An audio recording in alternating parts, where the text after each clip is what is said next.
How we all doing? Welcome back to my channel, Manifesting Greatness Now. Just got out of the shower, and the first thing that I'm doing is recording this video for you guys. And this is going to be a good video for you guys. And by the way, if you haven't checked out the video that I created yesterday, you're going to want to go ahead and check that out. I'll link that down below. It's probably one of the best videos that I've made in recent time. Very informative, a lot of tips, examples. You're going to have a blast with it. But let's discuss affirmations, affirmations, thoughts in general, okay? Now, affirmations are a huge topic, especially if you're involved with the law of assumption community. Now, it seems to go in one of two directions. Either people think that affirmations don't really work and they don't really penetrate the subconscious, blah, blah, blah. And then there are the people that absolutely agree that they do work, that they can penetrate the subconscious. And then you got on one side the people that believe that thoughts create, and then you got on the other side people that believe that thoughts don't create, etc. So let's talk about it. Okay, first things first, affirmations absolutely 100% do work, in my wholehearted honest opinion, and they do penetrate the subconscious mind absolutely. I am proof of that. So are many other people, coaches included, other coaches included, even some of you guys. Now, I can understand why some people may feel that affirmations aren't super powerful and don't penetrate the subconscious, etc., because there are people out there that have been utilizing affirmations for quite some time and haven't really experienced any internal benefits. And we're going to talk about that in just a moment.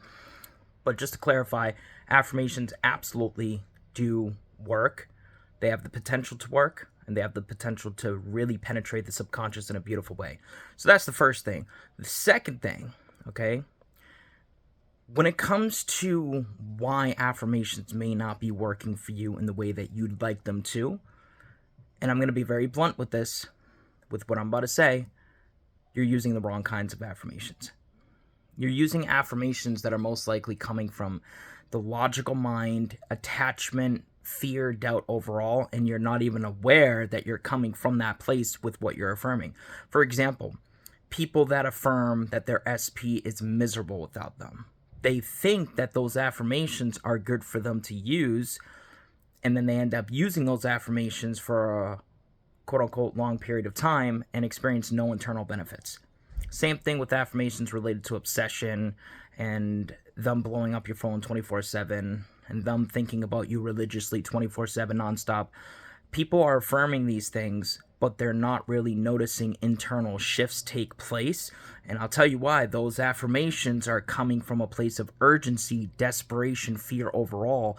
And the reason why most people use those types of affirmations is because A, their favorite mentor coach told them, B, they may have noticed that other people have gotten results, so they think, okay, let's hop on the bandwagon, let's see what happens. So that's why people aren't getting the desired results internally involving their affirmations. Now, why do I keep saying internally? Disregard the physical, okay? If your internal movement is not up to par, it doesn't matter what you experience physically. If internally you're not up to par, it doesn't matter what you're experiencing physically. You got to make sure that the internal is up to par. That's why I keep mentioning the internal and not the external, okay? So yeah, now, how do we make affirmations powerful? Well, it really depends on one thing. Well, actually two things. The first thing is, how clear are you about what it is that you want? Ask yourself, how deeply clear am I involving what it is that I want? Am I actually manifesting from a place of deep clarity?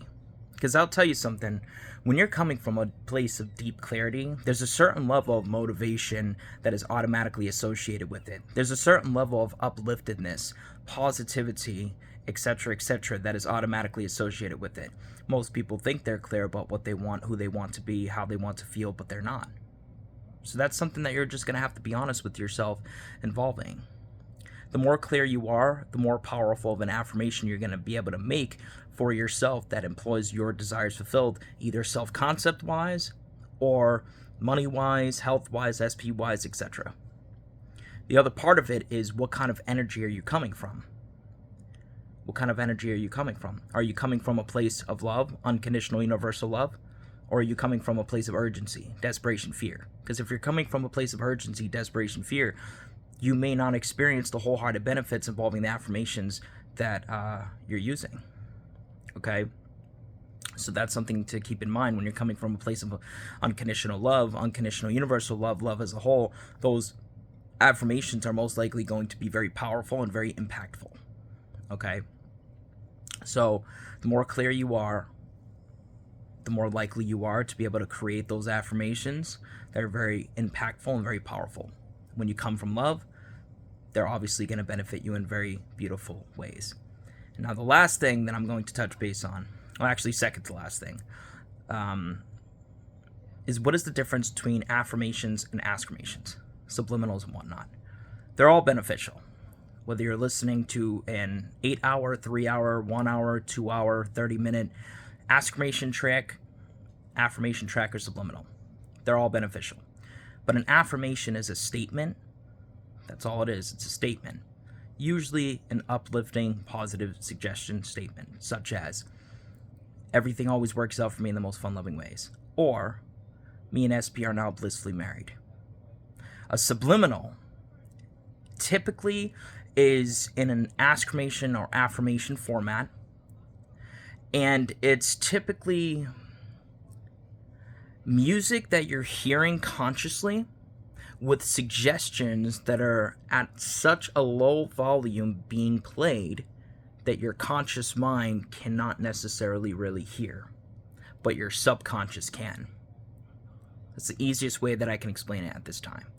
Sometimes you'll be listening to subliminals, and if you turn the volume all the way up, you'll faintly hear whispers of words being spoken, but you may not necessarily be able to catch what's being said.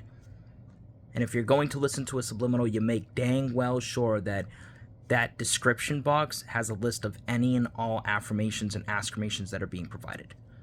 Now, what is an askirmation / affirmation? They're both the same thing, but affirmation is the technical terminology for it. It's simply a statement in a question format, such as, how did I, why, isn't it wonderful, etc., etc. All right? They're all powerful. I recommend both. I recommend incorporating affirmations and askirmations that employ your desires fulfilled. Now, the last thing that I'm going to touch base on is, do thoughts actually create your reality? Now, this is a touchy topic. I'm going to be brief about this because I've talked about this numerous amounts of times, and I'll probably end up talking about it again on tomorrow's live, which you're going to want to stay tuned for that. If you don't catch it, that's okay. I'll most likely post the upload. All right? But truth is, your thoughts are a byproduct of your state of consciousness.